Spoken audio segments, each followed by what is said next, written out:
Sarah Ann Wood was born on March 4, 1981, in New York. She was raised in a devout, tight-knit family. Her father served as a pastor in a small town in the central part of the state, and from a young age, Sarah and her older brother and sister were active members of his church. Sundays meant services, Sunday school, and time spent in a place that felt like a second home. Sarah had a joyful spirit. She loved dancing, had a passion for poetry, and cheered on her school's team with pride. But one of her favorite things to do was ride her bike, especially to her father's church, which sat less than a mile from their home. Whether for Sunday school, a service, or simply to help her dad with errands, Sarah made the short ride regularly and safely. On August 18, 1993, just 12 years old, Sarah set out for Sunday school as she always did, riding her bike with a few school supplies in tow, some books, colorful folders, and a small display board. Her father stayed home that day while the classes were led by other members of the congregation. Her parents expected her back that afternoon, shortly after the lesson ended. But Sarah didn't return. As the hours passed with no sign of her, worry began to set in. Her parents drove to the church, thinking maybe she had lingered with friends or stayed to help, but she wasn't there. The Sunday school teachers said she had left right after class. Now alarmed, her parents retraced the route from the church to their home, a route Sarah knew well and had traveled countless times. They stopped to ask neighbors if anyone had seen her. Word of her disappearance spread fast. In a town where nearly everyone knew Sarah or her family through the church, the community quickly mobilized. Dozens of residents joined the search, hoping to find the missing girl before nightfall. A breakthrough came quickly. A witness reported seeing Sarah riding her bike toward home around 2:30 p.m., just a few hundred yards from her house. The sighting should have been reassuring, but for her parents, it only deepened the dread. Sarah had almost made it home. Something must have happened in those final moments. They contacted the police. The local department responded immediately. Officers were dispatched across the area, and the county sheriff called in the fire department to assist. News of Sarah's disappearance spread fast through the community, and within hours, dozens of volunteers joined the effort. By late afternoon, several hundred people were involved in the search. Authorities concentrated their efforts on the short route between the church and Sarah's home. They combed through nearby woods and fields, hoping for any sign. It didn't take long to find one. Just a few yards into the woods, searchers discovered Sarah's bike, carefully propped against a tree. Not far from the bike, hidden beneath a bush, they found her Sunday school materials, the same books, folders, and display board she had left with earlier that day. The discovery shifted the case. Investigators now believed Sarah had been abducted. The most likely scenario was chilling. Someone had grabbed her from the roadside, dragged her into the woods, stashed her belongings to avoid detection, and then fled with her by car. The police threw every available resource into the search. Meanwhile, Sarah's devastated family couldn't bear to wait. They began printing and distributing flyers with her photo and information, not just in their hometown, but in surrounding cities as well. Volunteers flooded the area, posting flyers on storefronts, light poles, and church doors. But despite the overwhelming effort, the first day ended without answers. Sarah was still missing. Don't forget to subscribe to our channel. Your support means a lot to us and helps us grow. A huge thank you to everyone who's been watching. As night fell, officers and volunteers wrapped up the first exhausting day of searching. Despite scouring miles of woods, fields, and back roads surrounding the route Sarah had taken, no new clues surfaced. But no one was ready to give up. The search resumed at dawn, with even more people joining in. This time, the New York State Police took part, shifting focus toward finding a possible suspect. Investigators began canvassing the town, knocking on every door. They spoke with residents, hoping someone had seen something. A stranger, an unfamiliar car, anything that might point to what happened to Sarah. Meanwhile, her parents set up a makeshift command center. Dozens of volunteers staffed the space, printing and distributing flyers, organizing search routes, and gathering potential leads. They worked around the clock. Local media soon picked up the story, and within days, news of Sarah's disappearance had spread across the country. Tips began pouring in, more than 1,000 of them. Investigators followed each one, chasing down leads across state lines. But time and again, they hit dead ends. Determined to keep the case alive, Sarah's family and supporters raised a $150,000 reward, a staggering sum for a small town, hoping it might prompt someone with information to come forward. But even that brought no real breakthrough. The full-scale search lasted about a week before authorities were forced to scale back operations. It became increasingly clear that they weren't going to find any more physical evidence in the area. The investigation shifted toward identifying a suspect. Police examined the backgrounds of local residents, sex offenders, and ex-convicts from surrounding counties. But nothing, no connection, no pattern, stood out. In the months that followed, Sarah's disappearance was featured on 2 nationally televised crime shows. The exposure sparked another wave of tips, but still no answers. Her parents continued making heartfelt public appeals, pleading with anyone who might know something to come forward.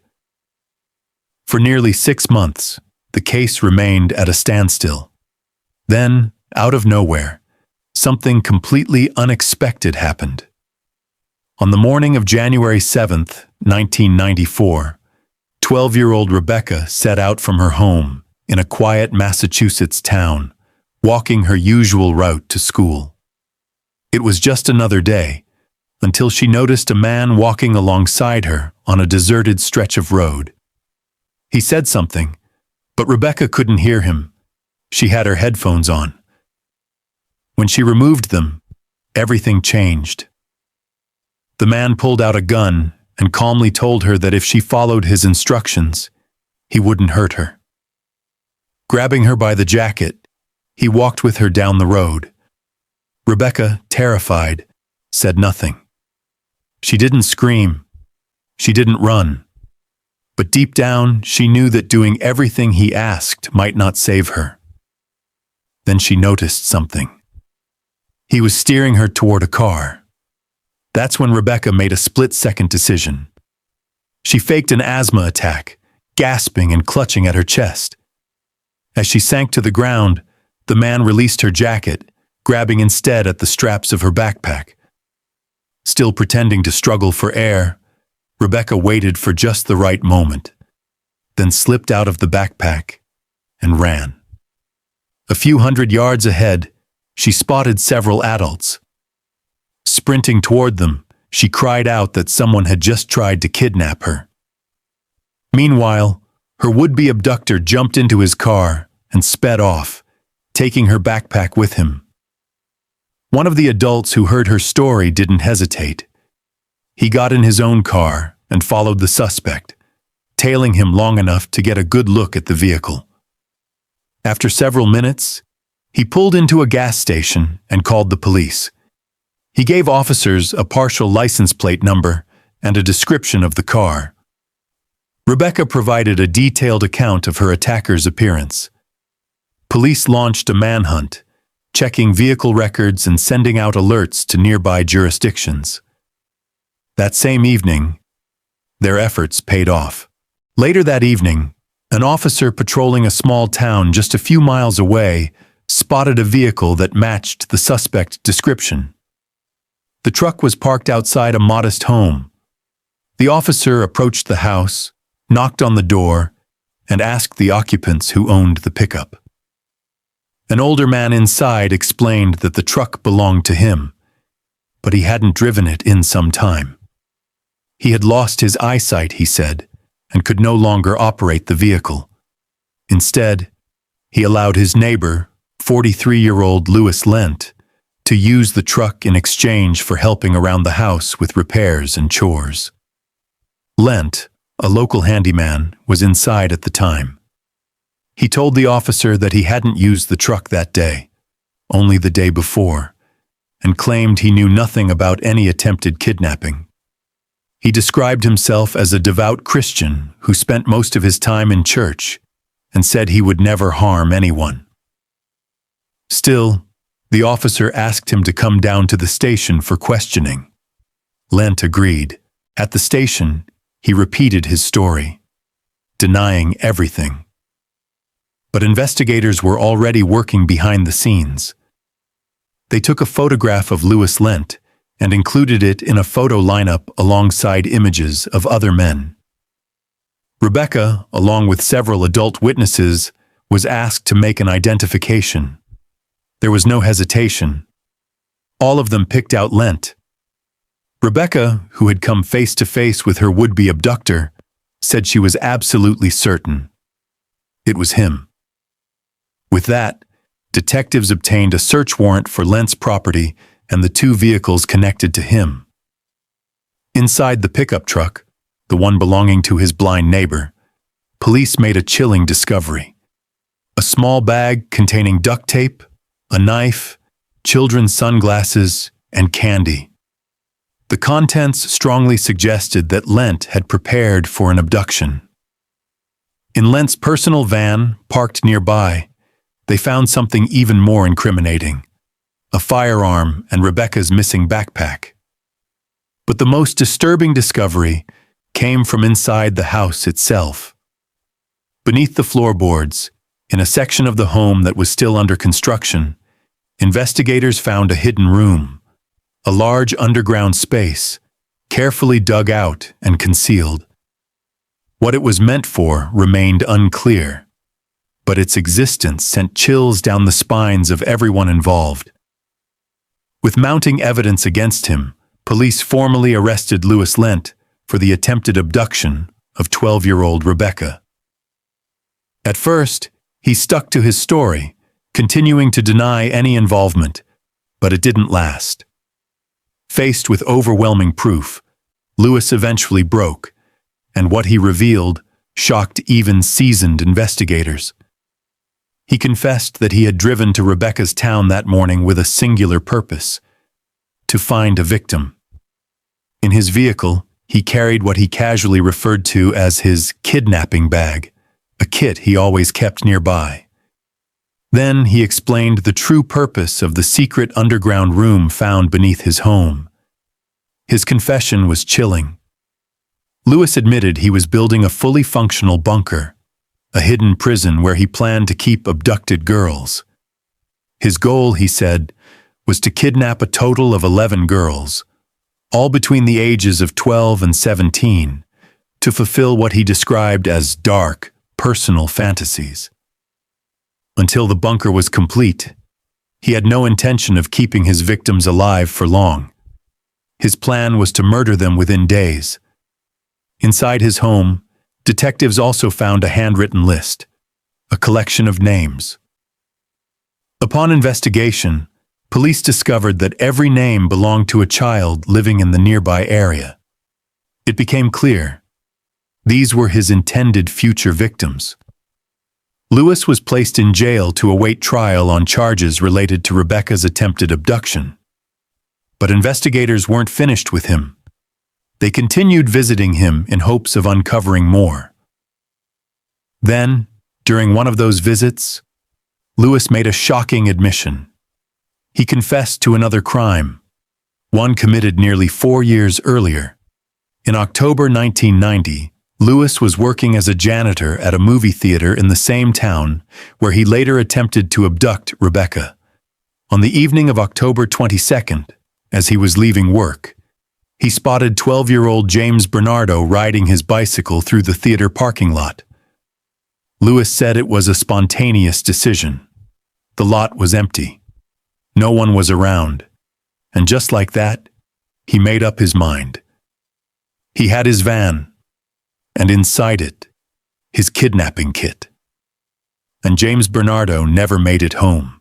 Louis Lent told investigators exactly how he lured 12-year-old James Bernardo. He offered the boy $5 to help set up chairs inside the movie theater where he worked as a janitor. James agreed, unaware of the danger ahead. Once inside the empty theater, Louis tied him up.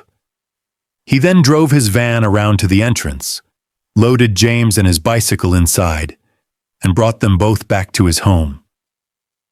After securing the boy at the house, Louis drove to a nearby lake and dumped the bicycle into the water to destroy evidence. He returned shortly after. Though he attempted to carry out his intended assault, something disrupted his plan, and he instead chose to kill the boy. Lent put James back into the van and drove across state lines. There, deep in a wooded area, he ended the boy's life and left the body behind.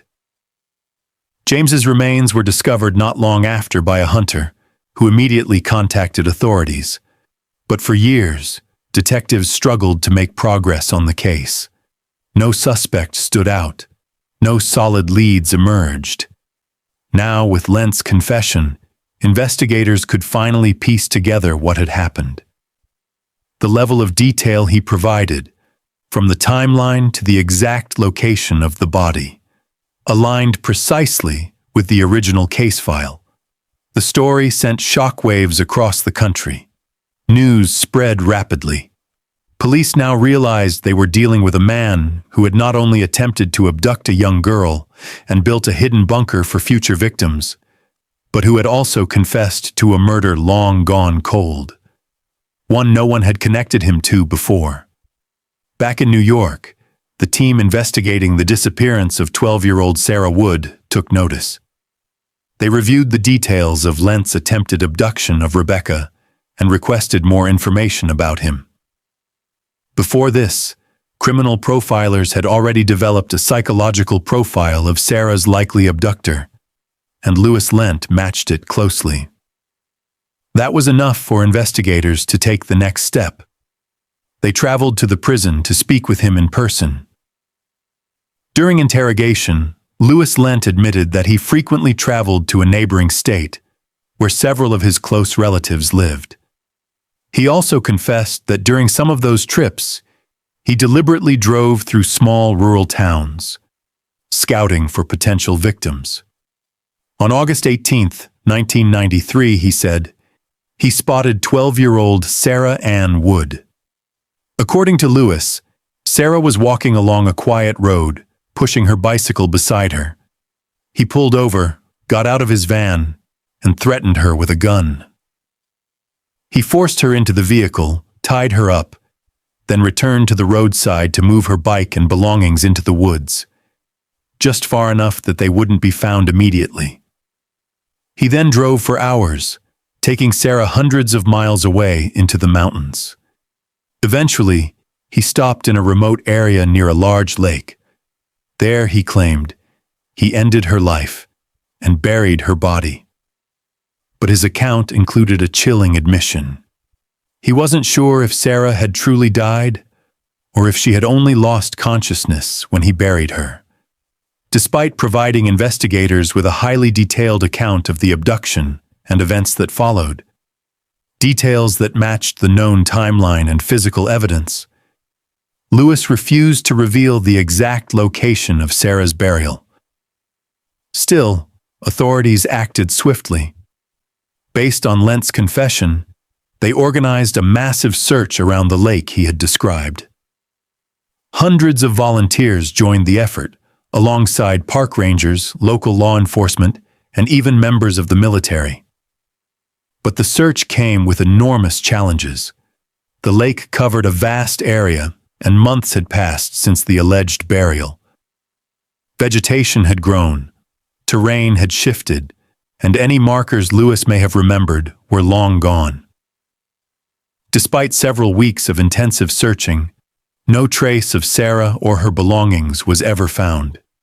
Even so, the details Lent provided about the day Sarah vanished, from her appearance to the exact location and sequence of events, left no doubt that he was responsible. Authorities charged Lewis Lent with the murders of both Sarah Ann Wood and 12-year-old James Bernardo.